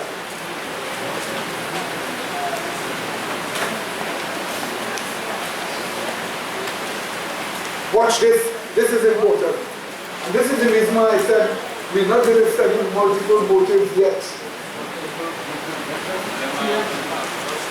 Because these are the only existing sincere motives of Christian life. Not another. Watch this. Watch this. The only existing sincere motive you can have is the motive is for the glory of God. The motive is for the salvation of yourself. The motive is for the care of humanity. Did you see that? What? Love your neighbor as you love yourself and love for God. Did you see that? Now here is the point why I showed you.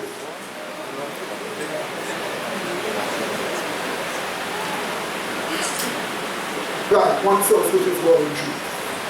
Now here's why we show this. Sincerity must relate to our motivations or our motives in doing the service of God. Our motives must be sincere in their three major categories. Glory to God. For the salvation of yourself. For the salvation of humanity. Watch me now. In each of these motives, watch me, in each of these motives, there are what you call contextual or relative motives. Your motive to serve God, there are relative motives to that motive. Your motive, which is saving yourself, there are relative motives to that motive. Or contextual motives to that motive. Watch. Let me give you one instance with regards to salvation of yourself. Watch. This is the reason I said not multiple motives study here. Watch me. Your motive is salvation to yourself. For yourself. You want to be saved. While you want to be saved, there are also other motives that goes with that one. Then if you want to be saved, why are you doing this? So you have to judge why you're doing this. Then if you want to be saved, why are you doing that? Then why do you do this? And you're checking yourself every moment. Once you learn to adopt multiple motives to touch each other, you see. No more sin forever. That's how Jesus was. That's literally how he walked. But I said, we wouldn't touch that there. We'll touch that on the next time. But you always remember, commitment must match, must be based upon your motives. If you want to serve God, your motive must be those three. So if you want to commit yourself to serve God, and your motive is not for the glory of God, you're not committed. If you want to be committed to serve God, which is what you call sincerity, and it's not for your own salvation, you're not committed. You're insincere. If you want to be committed to serve God, or have that sincerity, and you don't care about humanity, you're not committed. Because that's why the Bible tells you, if you love God, you will love what? Your fellow man. If you love God who you can't see, who you cannot see, then you will be able to love your fellow man who you could see. Is that understood, my dear brethren? And this is the reason why, when we study multiple motives in the future, we will just have to take each one to deal with it. And that's why you ought always should judge yourself. How did Paul put it? When somebody say, how is that? Examine yourself, whether you're in what? You say, in other words, judge your sincerity. See if you're committed. Somebody out of behind here. Yes, bro. A sincere motive is the duty of man. That's right. Your duty is to have a sincere, your motive must always be sincere. You know a person is truly converted when their motives are either one of these. A person says, well, I want to be sin-free. I want to join that faith. That is what? Did you see that? Or a person say, I just keep giving trouble and I want to be different. I want to be able to live different. Or this is the true God. Now I know him, I want to serve him. Motive. Those are the only three sincere motives. Are you listening to me now? We love him because he loves us. Right. So watch this now. Next shot.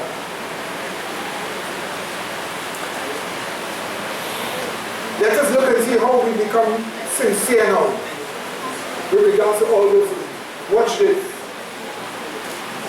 Insincerity, as we discussed before, is held in zones where insincerity may usually function in a punctuated way. So in other words,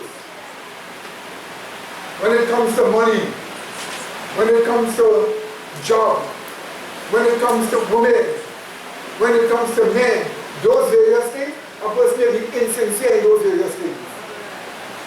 That's where the insincerity may be held. So that's the reason why sometimes when you're talking to a person, you have to bring up the problem. When you bring up the problem and they confront it, then you could give them faith now to deal with that particular problem. And that's what you're supposed to do with your own self. When in your own self you recognize one of those zones, you may have insincerity in it. Check yourself. See what may be your insincerity. When you see what may be your insincerity, you deal with it by becoming sincere with regards to that. But you can only become sincere with regards to that when you get evidences from God of the truth. And that's why faith has to be the revealed truths of God. Now watch me again. All temptations of insincerity are always towards worshiping or serving God. They are against commitment to his service. So when a temptation of insincerity comes from evil angels, it is to attack your commitment to God. Is that understood? In this, evil angels seek to break a person's sense of psychological decision of commitment. Watch me now. Somebody walks up to you and will give you a job. You have to work on the Sabbath. Immediately, what comes up in your mind? A sense of your commitment to who? To God. Is that not what comes up? It's mental. A psychological sense of your commitment to God comes up. And when that commitment comes up, you tell yourself, no, I can't do that. That sense of psychological commitment is what Satan is seeking to break. That's the reason why the moment you face a temptation, the first thing you recognize, I am committed to serve God. And as you realize that, it's that Satan is attacking. It is that he's attacking. Because he wants to make you destroy your original commitment. Do you know why people leave the faith? You only leave the faith, watch me, you may have insincerity with regards to a particular problem, but you know you're committing yourself to serve God. And you will deal with that problem in the future when it comes up before your consciousness. You know why a person leaves the faith? You know why people backslide? They only backslide when the original commitment is broken. When it is broken. Only when it is broken, they themselves know they no longer want to follow. They no longer can follow. That's what they are telling themselves. They no longer want to follow. That original commitment, that original sincerity has been destroyed by Sincerity. You see? So once you have zones where insincerity may usually function in a punctuated with peace here, peace here. Right? That is where insincerity is held in your unconscious mind. All it takes is for the devil to bring up those pieces to your mind and make you fall over and over again until you yourself say, I'm no longer committed. I'm no longer committed. Until you no longer want to say go. Are you listening to what I'm saying here? Next shot. That is what is seen here in this shot. Coming to you now. One side. So that's the reason why watching. Temptations of what? Insincerity is to what? Destroy the original, fundamental sincerity. That's what you're seeing here. Do you get that clear? Do you absorb that? That's what, when Satan destroyed this, you leave the faith. They no longer want to be here. No matter what kind of tie-up understanding you have in your mind, once the devil destroyed that original, fundamental sincerity or your commitment to God, you're no longer committed. And he uses temptation of insincerity to destroy it.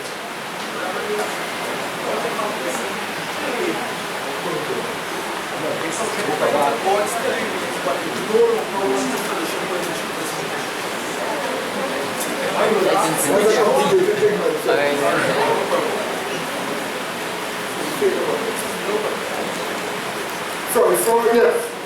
Come on now, what do you want to ask?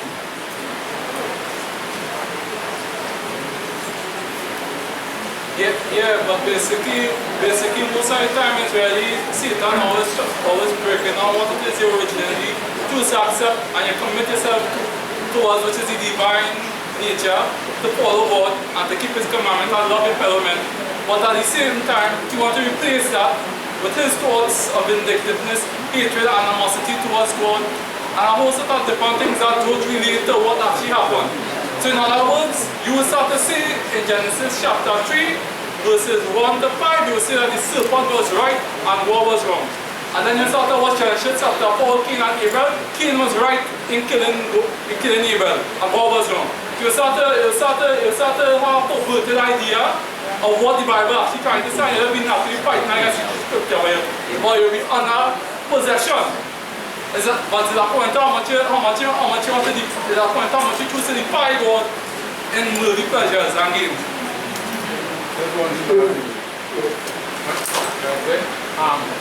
Constantly the appeal is being made by yourself to us.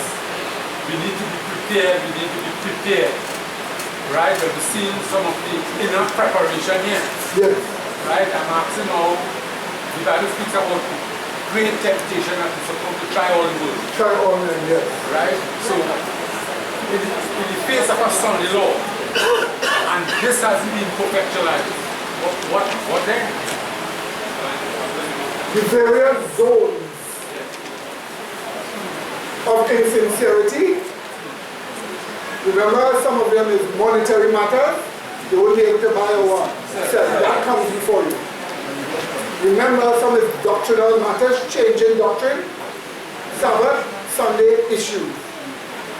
Remember, loss of life and property, loss of life threatening to kill you, loss of property, all those. If you do not become sincere in those zones, one of them will cause you to fall when you find the test comes. That's why I'm giving this here. This is what I'm trying to present.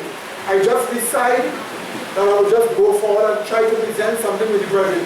If you didn't get much of what I'm saying now, look at the video over and over again, and at least you will understand some part of it.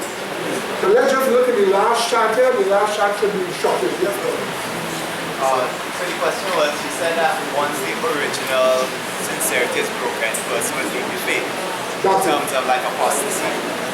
Apostasy or backsliding. Okay, because my follow-up question was, wouldn't it be like from the time they fall to temptation, the original sincerity was broken? We are not to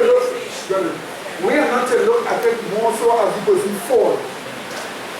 But when your psyche, your psychological resolution to say what is broken, it could be broken before you see the fall. I have seen that happen to people already. I have seen people, they reach a stage where their own fault keep coming up over and over and over and over, and they're not seeking to become sincere with regards to dealing with it. Then I look and I see the same fault came up another time. I looked at the person and the person was broken. I knew then they would leave completely and go out into the world and forget God. And it did happen. But it happened before they actually did something. You see, it's your mind, it is what you call a mind war that is going on. Every act of insincerity that faces you is a mind war. The devil is tempting you and telling you, give up your original commitment. Be not committed. You're being tested to be insincere. You have to resist that by becoming sincere with regards to that particular problem. A regional sincerity, a punctuated sincerity, so that your overall sincerity will be maintained. One and then two. That's the reason why piecemeal commitments secures fundamental sincerity. That's right, exactly so. And it's one more. That won't happen. okay. Coming to you. All right. Sorry, I missed you. Grace and peace. So fortunate to this subject because it's really directly hitting on the nail. Because all what Brother Medina says is really happening. It's happening to me on many occasions, right? Many times through certain circumstances, I just get discouraged and want to leave because certain things like, okay, if incident happen, right? And you see your motive is to correct is when somebody come, okay, be any fit or the fit and trying to tell you this is not the way, and you see that the way to help the person. In most circumstances, you get, by even angels in your mind, you get discouraged, and because of what the person say, right, it affect you mentally, and you get discouraged. Most of the instances is that this keep happening to me because since I was in the Adventist church, it happened through certain what people say, and it affect other people bodily. But I want to leave this text with everybody. Right, so the temptation of insincerity comes with regards to counsel from others, or statements from others. And sometimes you see any way out and the person trying to discourage you from helping that person. Beautiful. But what you need, the words want to judge the situation, right? Because sometimes not everybody, you should be wrong. Not everybody can't help everybody. Amen. Right? Okay, for instance, I wouldn't tell this little child here to go and help a 65-year-old man. Neither will I tell this little boy to go and help a big woman. Right? So the situation must be understood. The person will get ruined in life. But the advice now, when it comes and they see the truth about it, one must not allow insincerity to block the mind. Because if insincerity blocks the mind with regards to the advice, then a person will say, you know what? I'm not going to follow. So they become insincere, but they even go and take that insincerity and attach it to their original commitment to God. I'm not following you. Go ahead, give the scripture. This really helping me and okay, Romans 8 verse 31.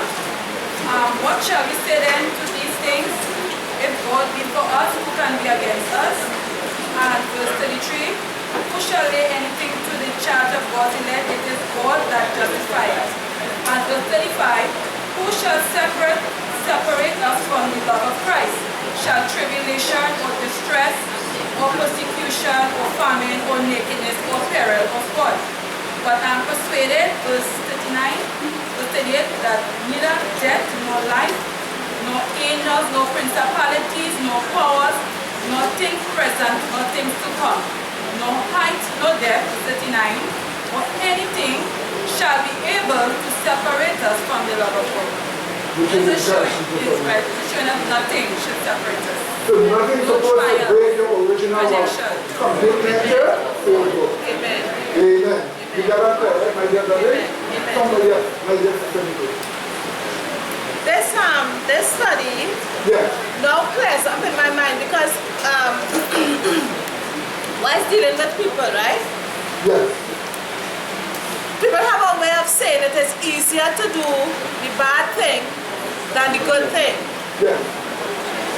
And people always also say, but all of a sudden he do this or all of a sudden she do that. This now more clears up in my mind that things don't happen all of a sudden. A person don't all of a sudden fall away from the truth. A person don't all of a sudden sin. Because as you said, it's a mental battle. It's a mental battle that we be going through. This is why most of your battles are fought in your mind. In your mind. So, sincere, insincere, sincere back to insincere. Should I do it? Should I not do it? If I do it, what will happen? But even if that happens, it ain't gonna be that bad, and I can always come back. You know, it's a constant battle. When a person finally gets to that crossroad where they have to decide, it's either you're committed to God or you're committed to Satan, because there's only two it have. Good or evil. When a person reaches that crossroad, that is where the sincerity or insincerity is severely tested. And according to the decision you make, that will determine now where you're going and the road you're taking to get there. And that is why it even clears up even more better in my mind what the investigative judgment is about. But you must remember, when many people reach that crossroad, it is because of many bouts of insincerity that attacks them along the way. For them to have to reach that crossroad in the first place, yes. Like a person says, they set up, they give up, time. Yes. I only do wrong and I give up. The bouts of insincerity attack them piece by piece by piece with regards to those other things. Until commitment to serve God, the original one is broken. Yes. That's it. Yes. Now, finally, let's just touch this last statement here before we close off. We recognize that this has been a bit tough for some people, and that some people got lost along the way as we were talking. Some people understand only parts. But watch this here. Insincerity in a person can only be removed by the choice of the individual. And choices are always punctuated. Yes. You don't have overall choice. Choices always for different things. They didn't hear me. Illustration. If I say, do you want this pen? I am not asking if you wanted to eat. I just ask if you want this pen. You choose, you take it, but later when you want to eat, you choose. So choice is always punctuated. It is in different things. And that's how attacking insincerity must be dealt with. It must be dealt with your choice in different things where you could be insincere in. So if you're insincere in a particular thing, use your choice there. If insincerity comes up in a particular thing, use your choice there. So choice must always be used, the choice of the individual in a punctuated way must always be used to deal with individual things. Conviction from the revealed truths of the Holy Spirit or evidences of the truth of God, and that evidence is also against sin, that evidence encourages or persuades a person to make a true-hearted decision to serve God, or encourages him to be sincere. So everybody here, judge when you first decided to serve God. You must know some truth or some evidence with you. And when the truth or the evidence reach you, you decide you will serve God. In other words, your commitment to God or your sincerity was only built when you decided to follow the truth that you were shown. When you chose to follow it. It's not understood. Only when you chose to follow it. You must remember that. And so, only when you make a true-hearted decision with regards to any problem, and that true-hearted decision must be a commitment to serve God, which is strengthening your sincerity. That's the only way you deal with insincerity. So that this sincerity is only strengthened. Sincerity is only strengthened by the mental accumulation of evidences of the love of God. And this is the reason why you should study the Bible a lot. Because it is always giving you evidences of the love of God. So the mental accumulation of evidences of the love of God convince you to serve God. Amen? Therefore, it evokes a commitment from you to dedicate yourself to God. Did you get that? So it is faith. That's why the Bible says the just shall live by faith. That is the real key. That's the real key. The just shall live by faith. It is the revealed truth that convinces you that God is love. That when you hear and see, you decide to follow God, then your commitment here is you living by that faith. Because it convinces you of the love of God. Every evidence that comes must invoke personal recommitment to the cause of serving God. Until this process in scriptural growth makes sincerity pervasive in the person's life. So you have sincerity right through in everything. And that's what you call pervasive what? Sincerity. So evidences of God's love persuades recommitment in all zones to serve God, which is what? Pervasive sincerity. Turn with me to James chapter 1. And then we'll close it.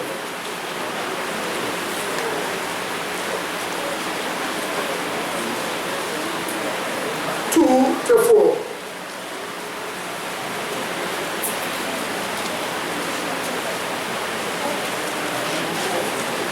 This is how your Bible puts it. James chapter 1, 2 to 4. My brethren, count it all joy. Do you see the attitude he's telling you to look at it? Count it all what? Joy. When you fall into different temptations, knowing this, that the trying of your faith worketh what? Endurance. But let endurance have the what? Perfect work, that you may be what? Perfect and what? Entire and what? Wanting nothing. Pervasive. And that's why from now on, every temptation you face, although the temptation brings up to you a test of being insincere, fight it off with revealed truth. What do you say? When you fight it off with revealed truth, you build sincerity in that particular zone. Once you do that, it strengthens your sincerity so that you will have overall sincerity in serving God. What do you say? Amen. That way you'll be wanting nothing. That overall sincerity is what they call pervasive what? Sincerity. So no matter what the devil brings, he brings money, it didn't work. He brings man, it didn't work. He brings family, it didn't work. He brings trips in life, it didn't work. Why? Because you have a commitment to serve God that deals with all of those things. You consider them already. So in other words, you don't have those zones anymore. You just have pervasive what? Sincerity. And it's because the devil knows that people fall usually in one or two of these zones. He map it out and he map you out. I'm not trying to make the devil's arithmetic a real thing. But I'm just trying to tell you, he maps you out. He maps you out according to zones. And he knows which one to deal with. He knows some of you, money will make you do anything. And he knows some of you, you will curse God for a man or a woman. He He knows all of that. So he maps you out and tries to raise up insincerity in you with regards to one of those zones. But as the sincerity comes before your mind, as you see, as the insincerity comes before you, as you see a test to go against the commitment to God, reject that. And recommit yourself. What do you say? That's what you're supposed to do. Recommit yourself. Somebody has a hand.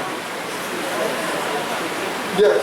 No, just when you say that, then if you say like Christ, the devil came and he found nothing in me. That's right. The prince of this world coming and finding what? Nothing in me. No zone.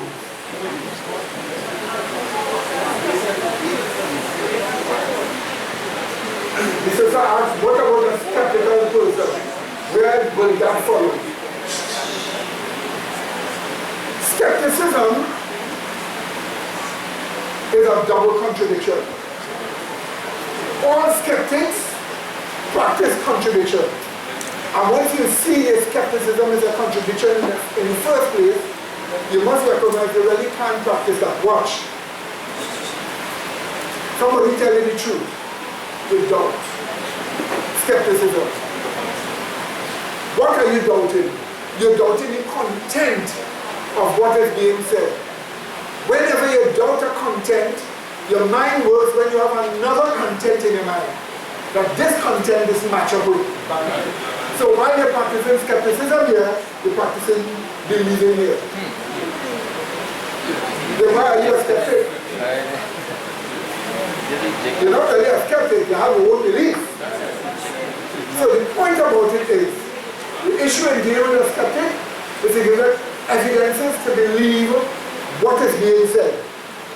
Sometimes a person frames skepticism. They just bring up a feeling or sense of doubt because they don't want to be convinced. You must remember, everybody is not walking waiting for conviction. Some of them, they don't want to be convinced. And they have 1,000 excuses to block their mind from seeing. So you must know all of this. So what does this do with this? They have evidences, the skeptic, but it is not of God's love. They have persuasion. The persuasion is not to commit themselves. You understand? Which means they are insincere, but it may be persuasive to them. Right? Okay? That's how it goes. So my dear brethren, in closing, let me give you a scripture that you've read, but probably you've never read it this way before. Mark 12, 28 to 34. Watch this. Watch what Jesus said. Watch what Jesus told the man. And remember what we spoke about reputation. Only 3 sincere motives exist with regards to serving God. Only 3, which we pointed out. For the glory of God, for the salvation of yourself, and for the help of humanity. Watch this. Mark chapter 12, and we read from verse 28. Have you found it? We read.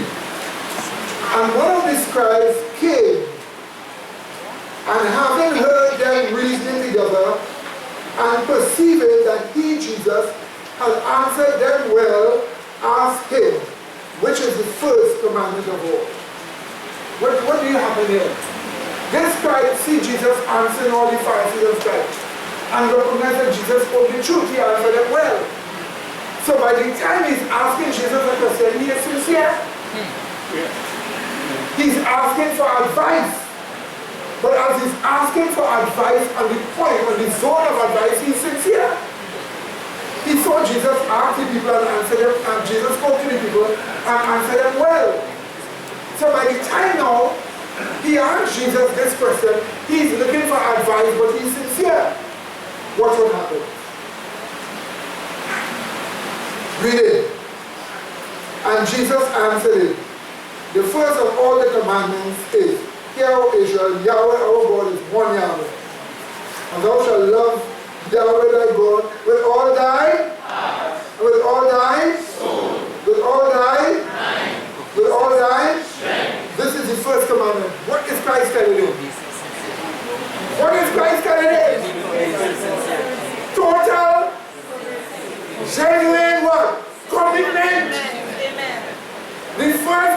Peter tells you, be sincere in your service to God. Amen. That's what he said. So what Jesus is doing is increasing the man's sincerity on his zone of asking advice from others. So on the zone of asking advice, the man asks Jesus for advice. On that zone, Jesus strengthens the man's sincerity by telling him what? Serve God with all your heart, soul, mind, strength. Amen? What did Jesus do there? Jesus invoked one of the motives, one of the only three motives that are sincere motives. Love for God. By invoking that motive, Jesus is giving the person a motivation that is filled with sincerity. Love for God. You can only accept God with love for Him if you're sincere. But watch, let's read on. Verse 51. And the second is namely this: thou shalt love thy neighbor. Love for humanity, what? As thyself. Love for yourself, or seeking your own salvation. There is none other commandment greater than these. Did you see that? So then Jesus invoked the other two motives alone with the first in which a person can be sincere. Love your neighbor, love yourself. So now you have the whole tree. Love God, love your neighbor, love yourself. And when you say love your neighbor as you love yourself, you don't start with your neighbor, you start with yourself. So love God, love yourself, love humanity. Those three motives Jesus invoked, because on those three alone you can get sincerity. They don't have a fourth sincere one. It doesn't have a fourth, that's all the three. And when the guy heard that, something happened to his mind. He became more sincere. Proof that he became more sincere, look how he took Jesus as well. And the scribe said unto him, well, Master, thou hast said the truth. For there is one God, and there is none other but He. And to love Him with all their heart, with all their understanding, and with all their soul, and with all their strength, and to love his neighbor as himself, is more than all whole burnt offerings and sacrifices. You see the hypocritical Jews just bringing them, but they're insincere. So he catch it. When he catch them, what sincerity is, you know what Jesus told him? Watch. And when Jesus saw that he answered discreetly, he said unto him, thou art not far from the kingdom of God. That's right. You see, anybody to enter into the kingdom of God must make an honest commitment to serve God. And Christ told the guy, all you need now is just to make the commitment. You're not far. Because all the sincerity was built up there. Do you get that, my dear friends? This is the spiritual science of people's minds seeing the truth and accepting the truth. This is how it works. You may not judge, you may not see it in yourself, but the first time you hear, you didn't see what happened to your mind. It is the sincerity that God built. And when He built your sincerity to a certain extent, He then called you to commit yourself with that sincerity to Him. And He said, I will follow you. And the moment you chose to follow, you made a commitment to serving God. That was sincerity. Amen, brethren? And it's that the devil has been trying to break with all the temptations that come to you. Is that understood? One more question and then we finish.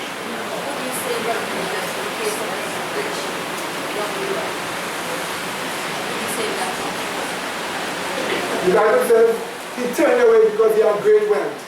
So he loved monetary matters to create what? Insincerity and turn him away from God. Right? So you're understanding, all right, my dear brethren? So, in closing, what is God's wish for you? We cannot speak to you as somebody who's out in the street who never heard God. We cannot speak to you that way. We can speak to you as people who are supposed to know yourself. You're supposed to know what happened to you in your walk with God. You're supposed to know the mistakes you've made. You're supposed to understand why you chose the things you chose to do. And you're supposed to understand the sincerity and the insincerity. The commitment to God, you're going against the commitment to God. You're supposed to understand that. And you're supposed to understand in which zone you found yourself the weakest. It may be family issues, conjugal issues. It may be monetary matters. It may be pleasure-seeking enterprises, the big line or whatever it is. It may be appetite, which is turning you away. Once you see that, those things are where you are able to be insincere and reject your commitment. Get strengthened on that. Become sincere on that. Recommit yourself to serve God on those things. And strengthen yourself overall. That will have pervasive sincerity. In closing, I know that this was kind of difficult for some people to track mentally. That's why I really didn't want to give it in the first place. But the reason why I gave it is because you need to become more sincere. You need to raise in this sincerity. So we try to go in our area to help you see the need to be it. I made sure I didn't give just a common study quoting text that says sincerity. We have that here already many times. What we needed to understand is the scientific techniques of how it works. And we try to carry you into it. My advice to you, if you don't remember, just remember one thing.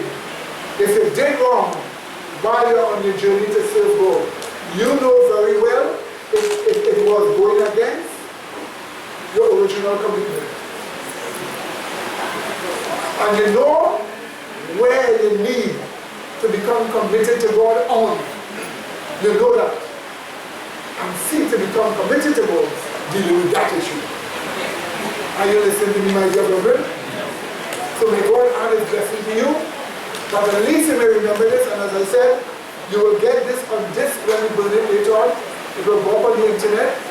Advise you, go over it over and over again until you become familiar with it. And when you become familiar with it, then you'll be able to see how things operate in your own life. Also, do you know what we just did when we discussed this? We actually almost touched how Jesus himself was literally operating when he was alive. The level he was operating on. When it comes to the three sincere motives, there are multiple motives that go with each. That's how Jesus lived. The three motives that you can have: love to God, love to yourself, and love to your neighbor. Those three, multiple motives attending each one. That is how Jesus lived. And you need an exercise where you learn to be conscious of that. You do it sometimes, huh? You do it sometimes, but you just may not see yourself doing it. All you have to do is to become conscious and let that become a continuous practice. And you'll be living at the level he was living, which is what the 144,000 is all about. Amen, brother? So we have seen these beautiful words, great words, beautiful words. Ask yourself, when you finish hearing this,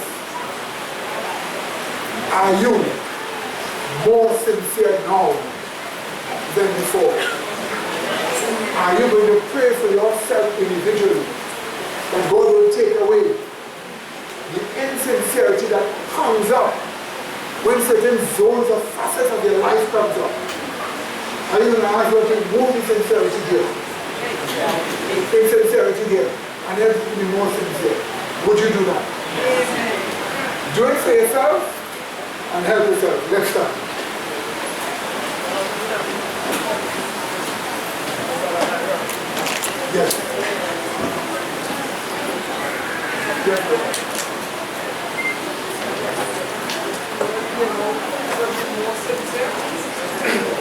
Yes?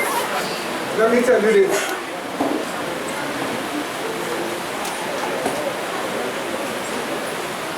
Let me just make you judge your own self.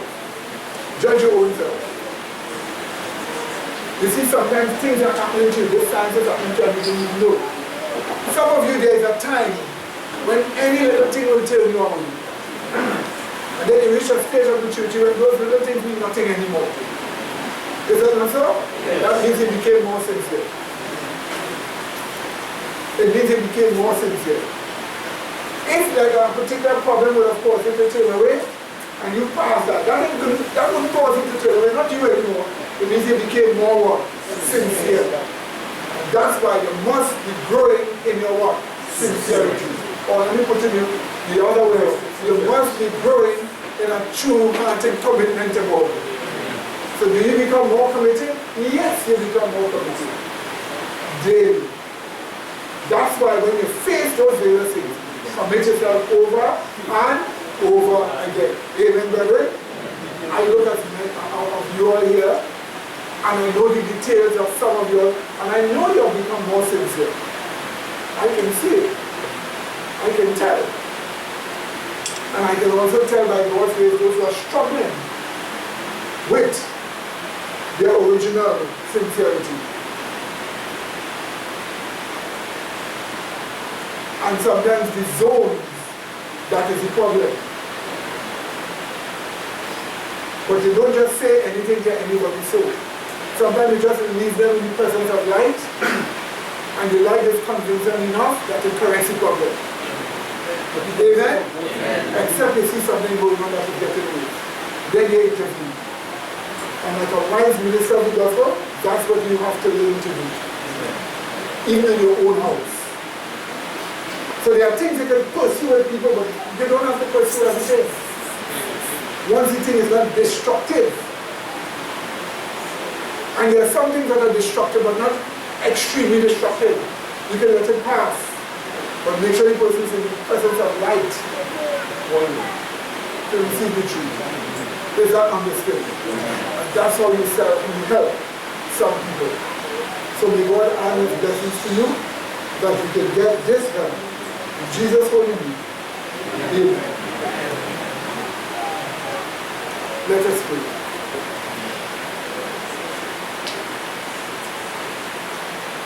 Gracious, loving Father, please help us all to be recommitted to you with an intensity based upon evidences given to us from Scripture.